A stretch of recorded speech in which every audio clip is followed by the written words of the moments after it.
Hello there, product people. Welcome to the show that supercharges your abilities to become better thinkers, makers, and leaders. I'm your host, Alsawi, and I'm thrilled to have you join me for this exciting episode of Product People.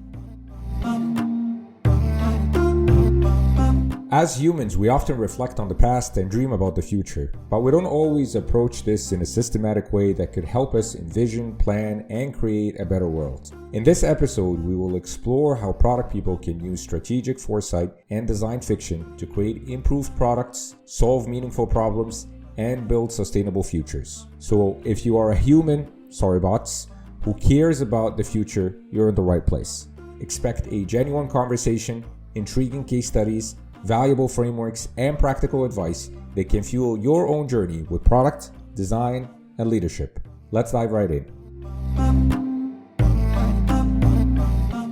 Today, I'm joined by a strategic leader, innovator, and speaker who approaches challenges with resolve, creativity, and humor. He currently leads Gen AI adoption at McCarthy Tétrault and is the principal of Glazer Design, an applied AI strategic foresight and innovation management consultancy. He has been key in bringing several high-tech and clean-tech ventures to market in Canada. He's a former VP of AI innovation for Kroll and previously led emerging trends, innovation, and IT digital strategy at Infotech Research Group. He holds certificates in digital business strategy, artificial intelligence, platform strategy, and new space economy from MIT, and an MBA in the management of technology and innovation from the Ted Rogers School of Management. Outside the hustle of work, he enjoys playing basketball, and I heard he's deadly from the three-point range. Without further ado, let's welcome David Glazer to the Product People podcast. Thank you so much for being here. It's a pleasure to be here, Alsawi. Thank you for having me. Before we begin, I'd love to share how we met. And I think it was about a decade ago now. Time flies. Mm-hmm. I was actually a client of Dave's, and it was evident right from the start that he had a passion for innovation and creating positive change. Our professional relationship evolved into a friendship, and we went on to collaborate on multiple projects. And now, years later, here we are on this podcast. So I think it's only fitting to ask Dave to sing, write, and produce a song for the Product People podcast in real time. Oh, for sure. Yeah, let me get right on that. me. Just kidding. All right. Well, I would love to start from the beginning. Take us back to the beginning. What's your story, and how did your journey eventually lead you to the field of strategic foresight? Yeah, for sure. So this journey starts right at the beginning of my career. I was coming out of an undergraduate program. I studied in Ottawa at the University of Ottawa, and I studied marketing. Like a lot of people, I decided on my major before I really knew what it was and what I was going to do with it. But luckily, through a co-op program, I found myself in a really high-performing department of the federal government. Of course, Ottawa is home to a lot of opportunities from a federal government perspective. And I was working for a department called the Department of Public Safety. And in this department, I was working in a unit called the Public Environment Analysis Unit, which involved sort of scanning the media for key issues pertaining to the public safety of Canadians and generating daily reports on this activity to inform communications strategy. And while I was in this role, I had some really, really high performing and inspiring directors. And one of them was in charge of some plan essentially to ensure the continuity of constitutional government in the event of a large scale disaster. And I was like, whoa, that sounds complex, cool, and I don't know how someone would go about doing that. And that's effectively a scenario planning function. And that's really, asking the question, like, what is that? How do you go about doing that? That is what started me down this path. I would soon learn that there was an entity within the federal government called Policy Horizons Canada, and they maintained a database of what we call signals of change, weak signals, depending on who you speak to. And I pestered them for probably 6 months or so until they gave me access to their system so I can kind of play around. And this kind of started my journey. I was lucky that there was a dedicated entity within the broader organization that I was working for that was doing strategic foresight at the time. I later went back to school to the Ted Rogers School that Elsawi you mentioned, and after that experience, I ended up doing an internship with a kind of like the Canadian IDEO. They're called IDEO Couture. They've since been acquired by Cognizant, and they had a dedicated role of a Foresight strategist, which is basically like a futurist for hire. And that was another experience where I was able to kind of full time learn about Foresight. And then from there, I ended up getting into IT advisory and research, and luckily I was working for an organization called Infotech Research Group at the time. And they gave me the opportunity to write my own research, which I chose to focus on Foresight, and brought that in. And the rest is history, really. So that was kind of, that's how I got started. So lots of curiosity and discovery and prototyping of experiences, and maybe a bit of luck. Definitely a lot of luck. Yeah. All combined together. When we think about strategic foresight, and not all of our listeners may be familiar with the term and what it means, and thinking about speculative design, I want to understand how would a field like strategic foresight help product people create a positive impact? And while you kind of elaborate on that, I'd love if you can describe it in terms so we can level set on understanding. Definitely. So yeah, let me take a step back, and we've been throwing around this term strategic foresight, but what is it? What does it actually mean? So I like to define it as a collection of methodologies that get applied to analyze and understand what's happening in the present and what's happened in the past, so that we can come up with some type of articulation of different plausible and possible futures. And this is done through generally a process that starts with gathering signals of change, grouping and clustering these signals into trends. So similar trends. So let's say you see somebody walking down the street in a black t-shirt. That's one person wearing a black t-shirt. If you see, 5 people walking down the street with the same black t-shirt, you note that, you regard that, and then maybe you turn right on the next street, and then you see another 5 people wearing the same black t-shirt again. And then you start to think to yourself, okay, maybe I'm witnessing the onset of a trend here. It's a cluster of similar signals. And then the next step in the process is to uncover the driver of the trend. So why is this happening? And maybe for a trend as simple as black t-shirts, perhaps it's the trend towards simplification or minimalism, simplifying one's wardrobe. Having only one choice, like the whole Steve Jobs thing, right? He wore black mock neck every day because he didn't want to think. He didn't want to devote the cycles to thinking of what to wear, right? So let's say this is the undercurrent or the driving causal force, but we want to understand that as broadly as possible. So what could be the different causal forces, and what out of these reasons why the trend is occurring, what are we least certain about? And it seemed, let's say, a few years back, that there was this trend towards minimalism, and that was going to stick. That was always going to be the case. And trends can feel like this sometimes. But since then, I feel like there's been this movement towards maximalism, and you've seen that in like interior design. And so that's like the opposite end of the spectrum. Anyways, we take these spectrums and we build scenarios out of them. So let's say, what could a future where minimalism takes root in every different facet of society and life? What does that look like? What would we do with the waste in that circumstance? Because it's like, you have the Marie Kondo, only choose things that spark joy. But what does that mean for everything else? You throw it all out. And what if the items that you have don't spark joy for anyone else? Do they just become junk? So let's say that's a scenario. Another scenario could be maximalism, so a reversion or the anti to the trend that you're observing. And so these scenarios, these different plausible outcomes, then become your canvas for ideation. And as a product developer, product designer, product person, you can start thinking about different ways maybe you'd pivot or change your product if one of these scenarios were to occur. So you can start to get into, okay, almost like a if this then that trigger for the implementation of a feature or the launch of a new product. If maximalism comes back in vogue, perhaps you've got this type type of product that you want to enter, that you want to develop. Perhaps you laterally expand with a bunch of new ones. And if not, then maybe it's some type of organizing mechanism to keep your life in order from a minimalism perspective, whatever it is.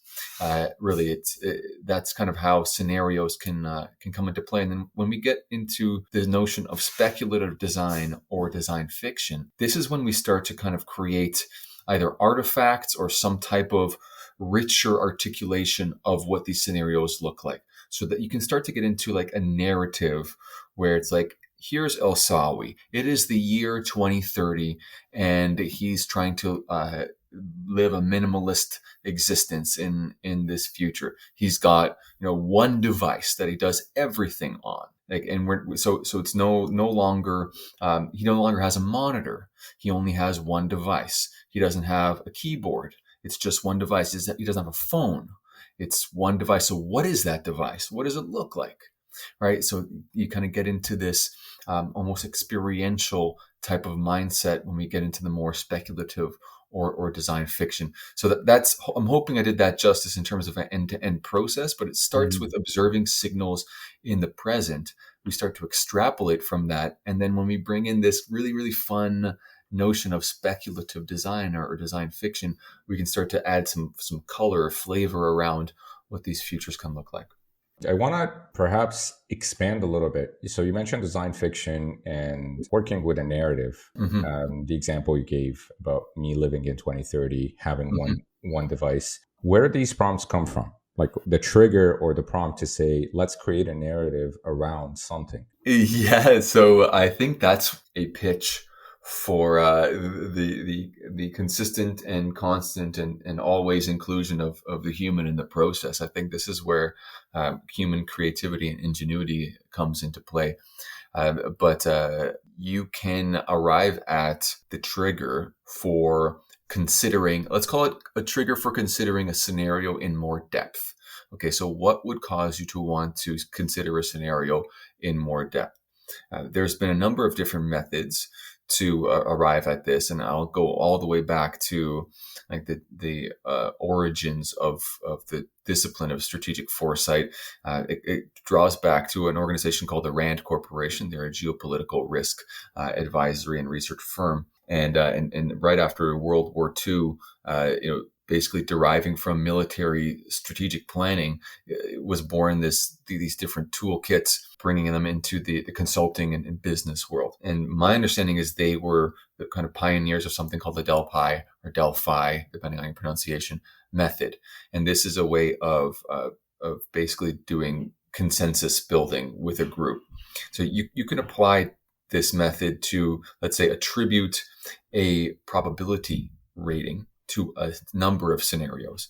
And the scenario that is considered to be the most probable or potentially most impactful, these could be reasons to then choose that scenario. Let's say if you're Samsung or you're Apple, the scenario of full consolidation around one device, is extremely important and impactful to your business model.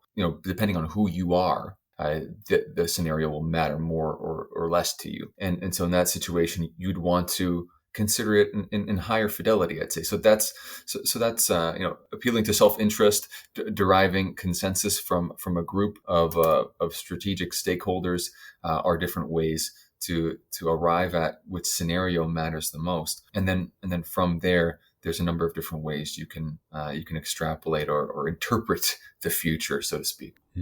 And when you look at the world today, what do you think is the biggest, perhaps global challenge that we need to tackle, and how can strategic foresight help us? So that's almost, well, I'd say, okay, depending on who you speak with, this is an almost unanswerable question.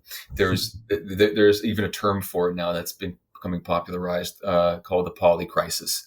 And that's just like the interconnected and complex multiple crises that are happening at the same time. And I think depending on who you ask, there's a different aspect. But for me, how foresight can contribute, let's just pick out, let's say, climate change. Okay. I think a lot of people would agree that this is at or near the top of the list. A lot of people would also say that, let's say, wealth and income inequality is also up there, and potentially a driver of climate change. So, but let's focus on climate change for now. Okay. How can strategic foresight add positivity into this mix? So, drawing back to our previous conversation about experiencing the future through some type of narrative or some type of design fiction, I actually read through a report that an organization called ERA put together. They're an architectural and sort of engineering design firm that does a lot in the foresight game, and they produce some really interesting things. And they wrote a number of scenarios. I believe it was like in the 2070s or 2080s.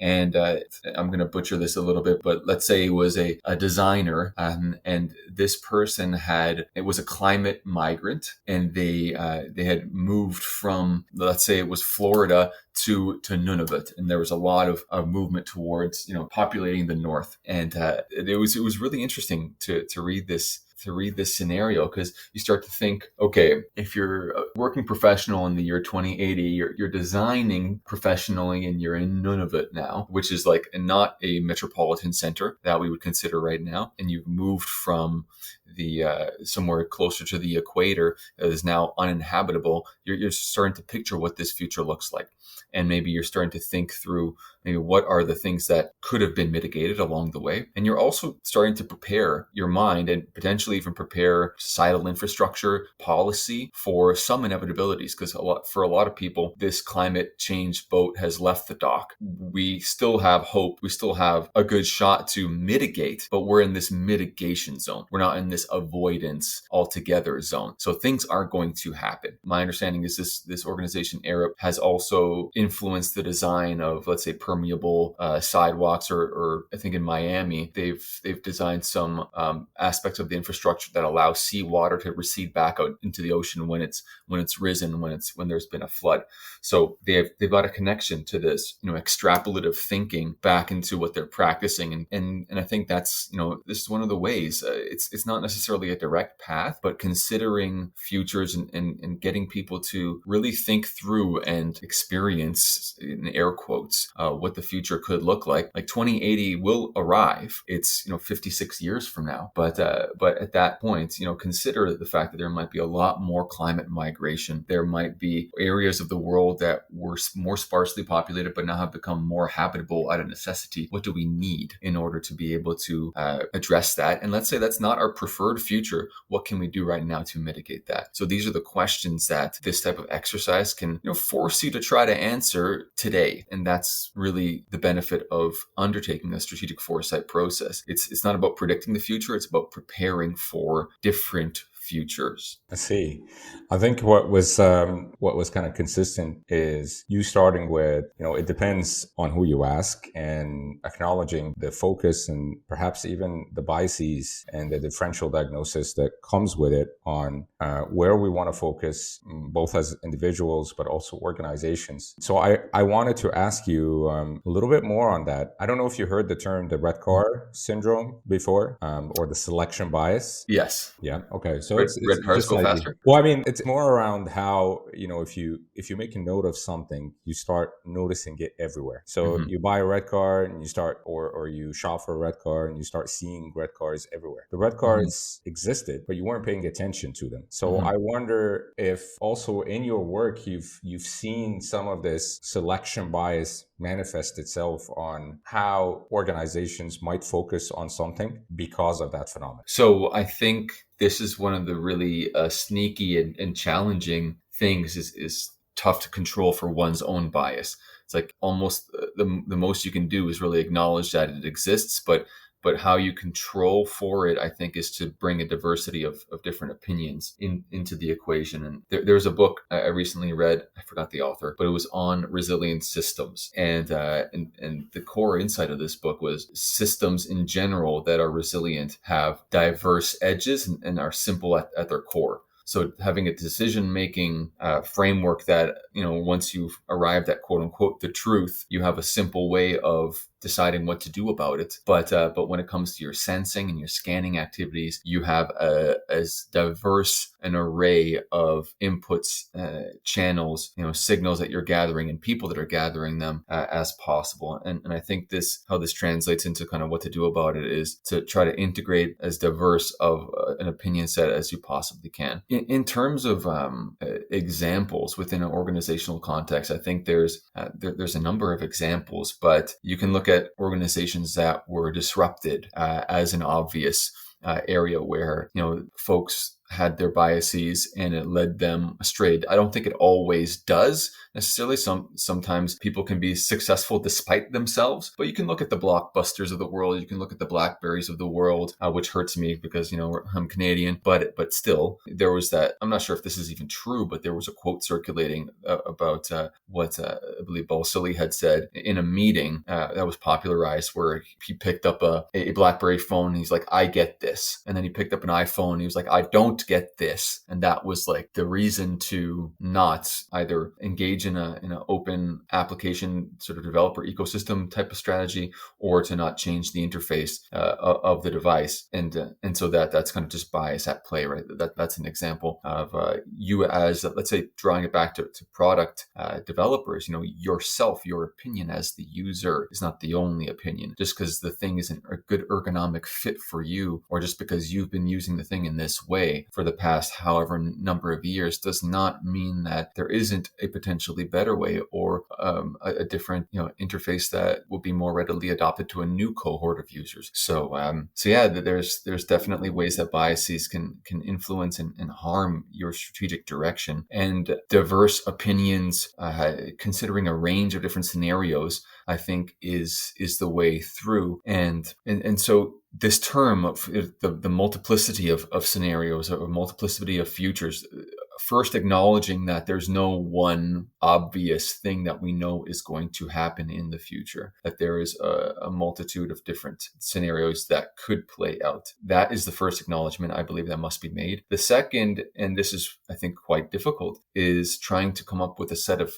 signal triggers that would be associated with each of these different futures, that you could unanimously agree, if this is occurring, if we see, a random significant uptick in the purchase of black T-shirts and no other clothing item, then we're viewing this minimalistic clothing trend scenario has occurred. We have to agree this scenario has occurred. Yes.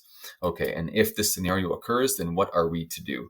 And kind of use that as the basis for making decisions to an extent. Okay, thank you for that explanation. I think that the black T-shirt example is going to continue with us, which I'm liking, because then it's something that we can go back to and perhaps use it as an analogy moving forward. For someone that's interested in becoming a strategic foresight analyst or futurist, how might they get started? What's your advice? Yeah, so there's a number of programs that are out now that if I was in school or considering school, that I probably would have done had I not learned about them as I was finishing school. So I mean, there's a master's in strategic foresight at OCAD University in Toronto. There's a program out of Houston, University of Houston, I believe. And there's a number of programs. There's a number of organizations that put out education. So that's one path, is the learning path. Then there's how to incorporate and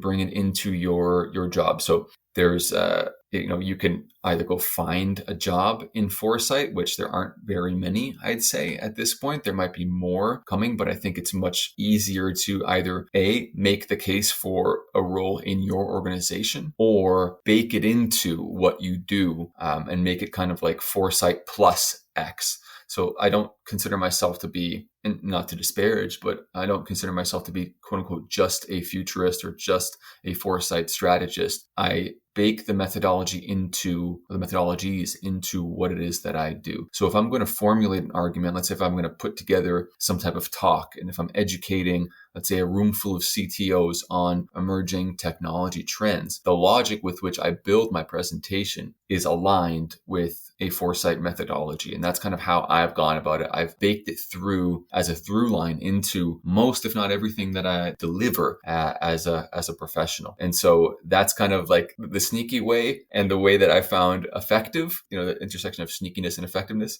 is baking it into what you do right now. I did have some learning. I did have some coaching. I did have an opportunity to work in the field in a dedicated way. And those are all great ways to build credibility and to have a stamp that, you do this, you know what you're talking about. I think that's becoming more important as it's become popularized. You have people putting up their hands and saying, I'm a futurist, I'm a futurist, I'm a futurist. And I don't necessarily think that there's anything wrong with that. But I do also think that it's important to explain what that means, and also back it up by, actually applying a degree of rigor into what it is that you're producing. And so for that, getting some education and understanding what the different frameworks are and how to apply them and bringing that into what you do, I think is important. So maybe to summarize, and you find a path to learn, decide whether you're going to do this sort of full time or you're going to bake it into your job. And I'd say also see if you can find a mentor who's involved in this space that you want to learn from. So thank you for the recap. That was very helpful. I want to do a quick deep dive into the baking it in part, because I really like that. Applying principles of strategic foresight into what you're already doing, maybe as a product person. So if you can name drop some of the methods, tools, perhaps frameworks, principles that people can start looking up and considering. So zooming out for a second, I'd say that there's overlap with strategic planning and strategic foresight. So some frameworks are shared between these disciplines. So one really famous one is the STEEP or PESTLE analysis, where it's a way of organizing your findings. Let's say if you're starting to do some type of desk research or even interviewing people to gather some type of insight, framing your findings. You can frame them in a SWOT analysis or PESTLE analysis, and maybe I'll explain what PESTLE is. PESTLE and STEEP are used interchangeably. STEEP comes from military planning. STEEP is social, technological, environmental, economic, and political / governance. PESTLE is the same, except the L is legal, which fits to policy and governance as well. And so they're roughly the same thing, but this is just a way of categorizing your findings. And how this can translate into product discipline is, let's say you are productizing a scanning function, either through some type of dashboard. Let's say you're pulling in social media activity pertaining to a brand or something like this. You can tag what your findings are using this taxonomy effectively, and it can help you start to organize your thoughts. So this is one that I would call out. In terms of I do like the shell scenarios method for building scenarios. It's a bit challenging to do this live in front of people, like in a facilitated workshop setting. It's something that you need some time to think through.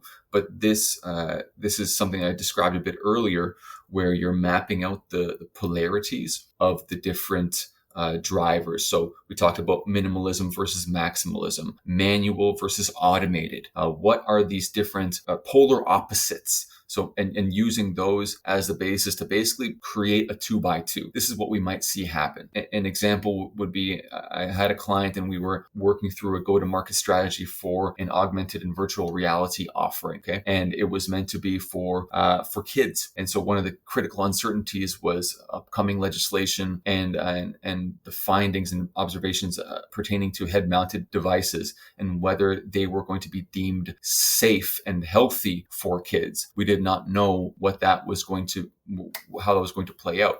So head-mounted devices deemed healthy or unhealthy, or safe or unsafe, right? And then you get into, as a product strategist, you'd want to, let's say, have device agnosticity. Let's say if you're developing content for these devices, you say, okay, well, maybe given this is a critical uncertainty, perhaps our entire strategy should not be married to augmented reality or the delivery of this through this medium, the head-mounted device medium. And you either go device agnosticity, or you think, is there a way to maybe modularize my content such that it could fit within a time constraint, whereby the device is considered safe, because maybe safety is a factor of how long the device is being used, stuff like that. So shell scenarios approach, which is kind of building a set of scenarios, extrapolating from your key uncertainties, is another framework that I would bring in. And those are kind of my favorites or go-tos, the steep and the shell scenarios. There's a number of other ones. I mean, I think the root cause analysis, like that's just Ishikara, like the fishbone, that's from like the 60s or something, but that's like the, similar to the 5 whys, but drilling into something to understand why it's what the root cause is. There's even a framework that I've recently adapted, and I think it's from the product world. Actually, it's the customer discovery interview. I've married this with a design fiction exercise, and what I do with that is I call it a future authoring exercise, whereby participants in a focus group or a workshop, they will choose a headline that they're really enthused by, or that's really aspirational for either their product or their industry or what have you. It's the type of thing, let's say it's 2040, you're walking through an airport, you see a magazine, and you say, wow, I'm going to buy this for myself, and I'm going to buy 2 copies for my friends. Like it's floored you, this headline. Like, let's say it's the end of, or let's say carbon capture technologies become mainstream, or whatever it is that would really make your day. So that's how the exercise starts. So write me a headline, and then I jump into a customer discovery interview. Well, what is the current approach to addressing this right now? Okay, you'll have an answer as to what the current state is. What is the biggest challenge associated with this current approach? In what ways does this current approach fail you, or fail the user, or negatively impact society? That's another framework that I like to apply when we get into more of the design fiction aspects. Awesome. I think you gave us at least 3 or 4, and I think they'll be quite useful. Thank you for that. We're going to take a short break, and when we're back, I'll be asking you about emerging trends in sustainability and green tech. Sounds good. Hey there, my amazing product people. If you're trying to find your own story with product, design, and leadership, gain a new perspective on being human in a soulless corporate world, and possibly have a good laugh in the process, you can grab your very own copy of my latest book, Product People, A Journal of Laughter and Tears. It's available on Amazon in all formats right now. Happy reading. All right, let's continue where we left off. I wanted to ask you about sustainability and green tech.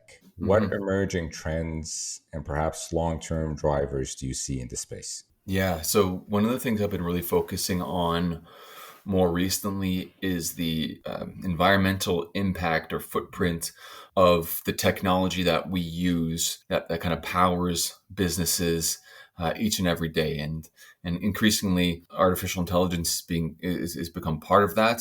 But even just the compute resources that our technology uses. Last I checked into this, about a tenth, I believe, of the emissions globally are a result of just data transmission, and so something that may be a bit under the radar for a lot of folks, but just the electricity, the emissions associated with the electricity required to power all of our devices, and the things that we use to make work happen on a day-to-day basis. The laptop I got in front of me right now, the laptops that are being used by knowledge economy professionals across the world. So the awareness and quantification of the carbon footprint of our technology, I think, is you can call it a trend or a driver. It's a variable to consider, and I think it's going to be it has increased in importance as we've moved to a hybrid and remote work context. But it's also it's going to be something to consider as we move forward, and especially as we're leveraging and relying increasingly upon generative AI. These language models have been some of the most significant emitting technologies. By that I mean the process of training these models has resulted in some of the highest emissions of any technology ever. And so as we consider this, it's like what else are we going to build, and what is the cost of it, and what is the trade-off between the capability that we get and and what it costs, for us to make it. So one thing I'm watching closely is, let's say companies like Microsoft, and Google and Amazon, how they provide organizations the ability to quantify what their slice of the pie looks like from an environmental impact perspective. And to their credit, Microsoft provides a sustainability calculator. It's like a Power BI plugin. It allows you to understand the footprint of your cloud compute, let's say, and they've committed to not only becoming carbon neutral, but becoming carbon negative. So reducing all their historical emissions. I wonder whether that will also include the connection into OpenAI and ChatGPT and that model, because I think exponentially increases that total sum that they would have to offset. But we'll see.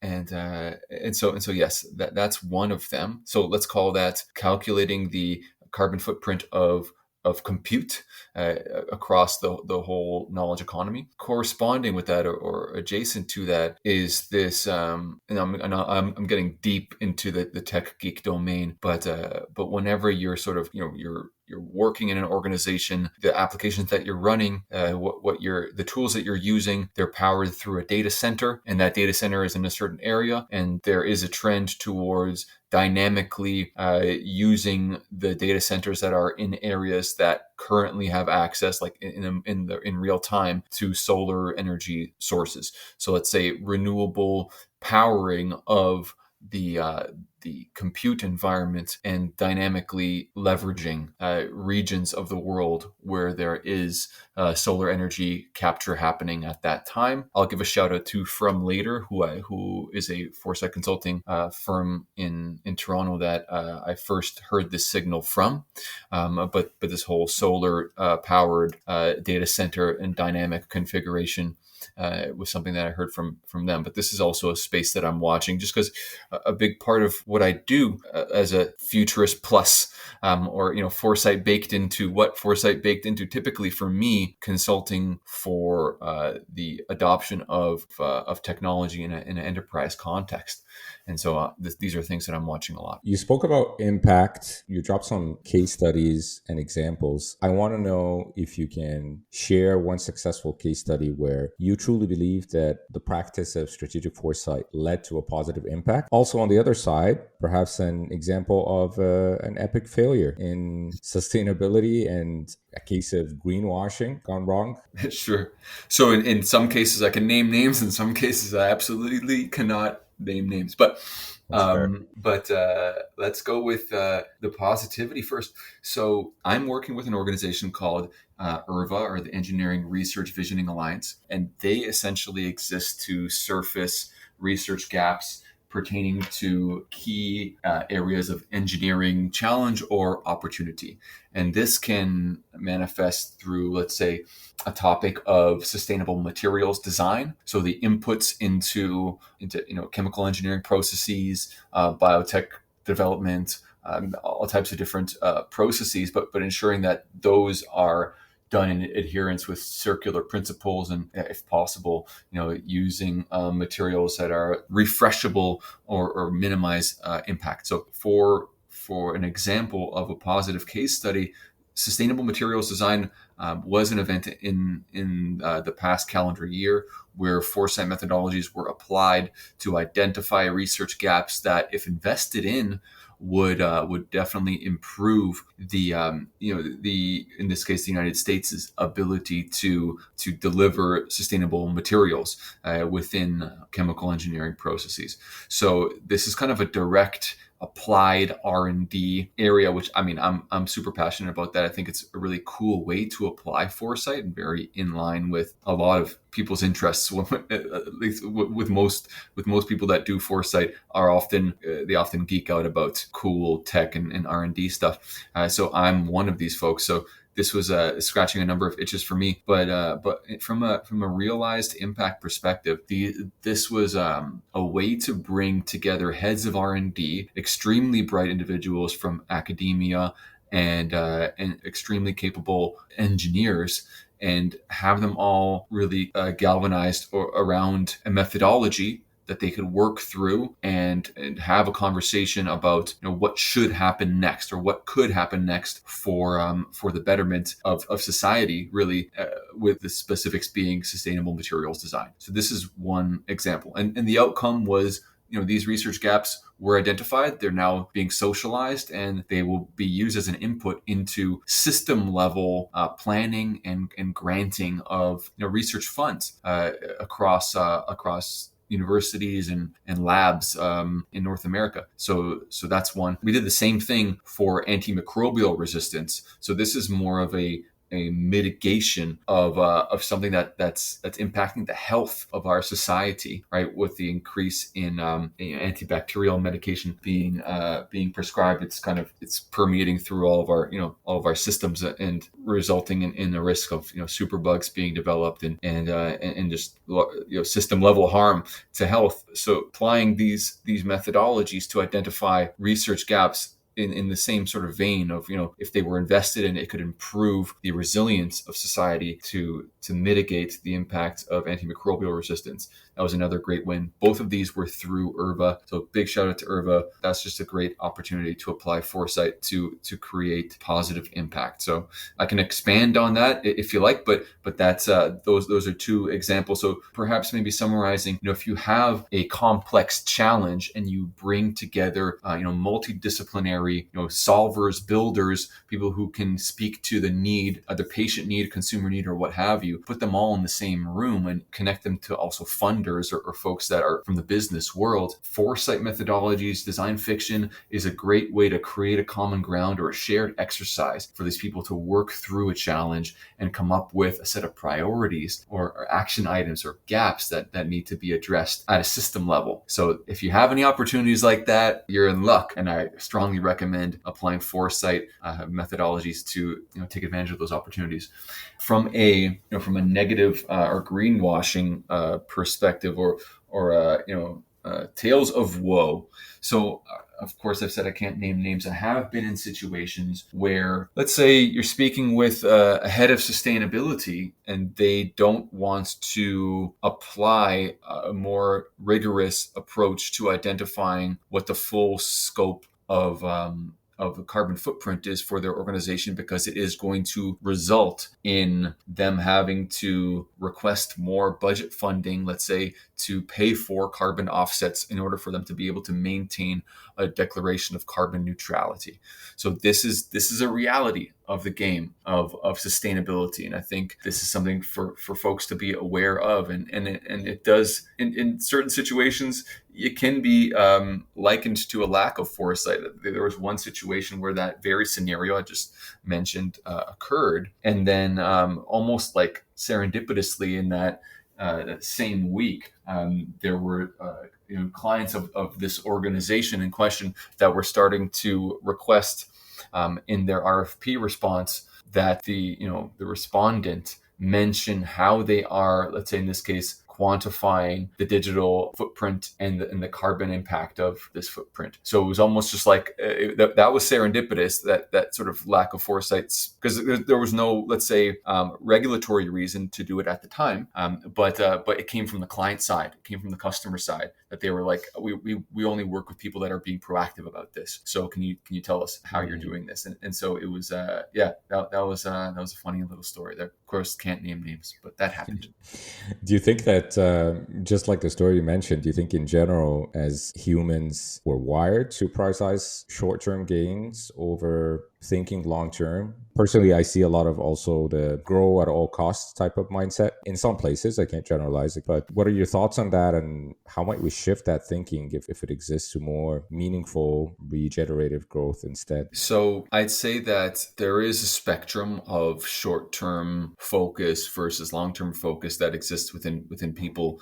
And in order for that spectrum to even become accessible to someone, they need to have certain baseline needs met. So it is a luxury to be able to consider long-term thinking, I suppose is another way to say that. Right? If you're worried about where your next meal is, or if you're literally drowning in a lake and someone, it's like that. I mean, this is kind of morbid, but if someone is drowning in a lake and they can't swim, you have to throw them a buoy or a life preserver or something, and they need to kind of almost help themselves. You can't jump in and try to rescue them because they will drown you and then they will drown. So that's like an example of not having long-term thinking at all in a moment of crisis, or in a situation where your baseline needs, oxygen, are not being met at that point. You can apply that to hunger and to all types of other baseline needs that human beings have. So let's assume those needs are being met, because without them, there is no long-term thing. But once you are sheltered, housed, you have food, and you can think, then this idea of a spectrum or a balance comes into play. And I think it's not easy, it's not comfortable to think about the future at times. And for some people, it can be an escape, and you can over-rotate and only do that at the expense of all practicality. So I'd say that there is a balance at play, and finding that balance, I'd say, is important. Organizations have tried to program that into roles, like you hear about Google's like 80-20 thing, where there's 20% focused on making the company or ensuring the competitiveness of the company in the long term. Let's say that's a model. Bringing in foresight as baking it into your role and what you do is another way to go about having this balance. But I'd say, if anything, Elsawi, I'd say the spectrum exists. We probably skew towards short-term thinking. If I had to guess, I think it's tough to actually know this, but I would assume that humans are shorter-term thinkers by necessity, and it takes work to think long-term, and takes effort. And so and enter the foresight strategist. I really like this answer. Speaking of the future and long-term thinking, if you were to make a bold prediction on anything in the next 5 years, what would it be and why? So we can perhaps in the future come back and say that people heard it on the Product People podcast. So there's signals of this. I gave this some thought, right? This is jumping back to the last question for a second. There's a saying that like humans we overestimate what we can accomplish in a year, but we underestimate what we can accomplish in 10 years. So 5 years is right in that in-between zone. If I was going to make a bold prediction, this is more like what I would like to see, but I think there's some plausibility here. I'd say that there will be more organizations experimenting with a 4-hour work week in North America. So that's kind of light. Let's say out of the FANG group, the top 5 Forbes. 4 day or 4 hour? 4-day work week. Did I say 4-hour? I meant 4-day work Maybe week. that's the 10 years plan, the 4 hours. But yeah, That would be great. Yeah. No, that's a Tim Ferriss book, I think. It's a 4-hour work week.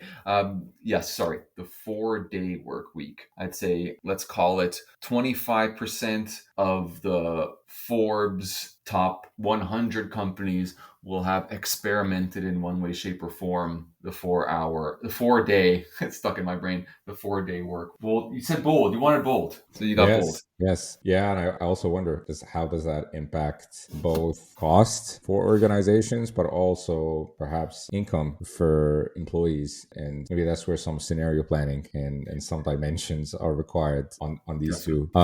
Okay, cool. So any specific cause, topic, or anything else on your mind that you're passionate about and would like to share with our listeners? I'll answer this question in 2 parts. One is I'd like to kind of jump back and qualify a little more about why the 4-day work week would be good. To your point about productivity and cost and such, I think giving people time to think about what they should do next from a professional perspective, like at work, it is beneficial. It's more beneficial than people think, like time away from your screen to think about what you should do next, as opposed to opening up your screen, staring at it, and then thinking. I think that dynamic is important right now, will be more important in a near future, where we can do so much more with generative AI, and so much more of the tedium is automatable. I think one thing that I am passionate about is people's health, and I think getting away from screens more often, getting more into nature. I mean, access to nature has become a human right, is my understanding, as of the past year. So you might have to fact check me on that, but my understanding, and I went to a talk, Walrus Talks on nature a couple months back, where this was presented to me, that this has become a human right, and it makes a lot of sense. So getting out there, getting away from your desk, and qualifying that as an activity that is productive, because you come back a better thinker than you were before. Maybe this can be part of the equation to help you make better decisions, and can be considered as part of productive exercise for work. Maybe not at work, but for work. I mean, when it comes to causes, I mean, that's not really a cause. It does impact a lot of people. I think I'd be remiss, I'd be lying if I didn't say, the suffering that a lot of the conflicts that are happening right now is causing is not on my mind. The Palestinians that are facing very, very difficult conditions and loss and pain. I've got a lot of friends who have people there that are, and my heart goes out to them. And this is something I'm thinking about a lot right now. Of course, there's conflicts happening around the world. There's also the Ukraine. There's any number of conflicts. So the human suffering that exists right now is almost too much to bear to even think about. But as a foresight strategist, let's say you think about what could be some potential futures that could lead to less of that, and how can we swim to those futures, and what would it take? And these are questions that one can and should ask. And so that's my answer. That's what I'm thinking about. Thanks for sharing that. And you're absolutely right. I think you mentioned this a couple of questions ago, where you spoke about how things are relative. And this is one of, I think, the reminders that while we have the luxury in some cases to think long term, to think about space travel, perhaps others around the world are not even sure if they're going to survive for the next hour or for the next day. So absolutely very important to understand that perspective, and perhaps some of the privilege that we have living in safety.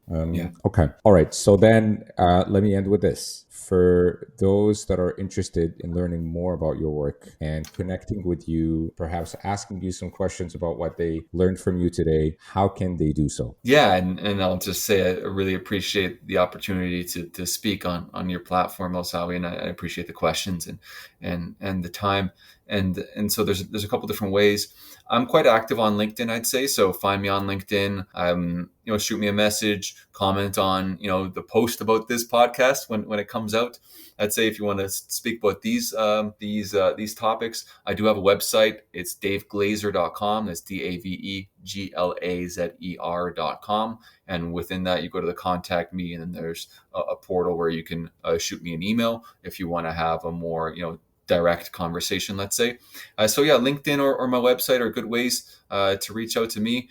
And Elsawi, I really appreciate it. Oh, thank you, Dave. This conversation was insightful, futuristic, and inspiring. I want to say thank you so much for sharing your thoughts on the Product People podcast. Appreciate you.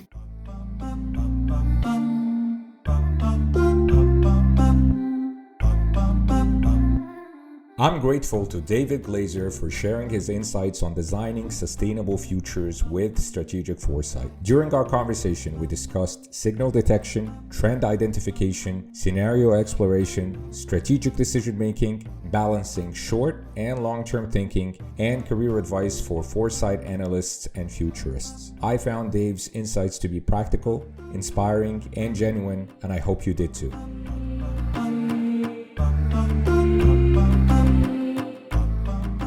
I want to express my gratitude to all our listeners. Your support means the world to me. If you found today's episode valuable, please hit subscribe, leave a review, or share this podcast with your friends. I also encourage you to share your feedback and your ideas on what topics you'd like to hear about next on this podcast. Your input is very important as it helps me learn and improve. Stay tuned for more exciting episodes, and until next time, stay courageous, creative, and compassionate. Take care.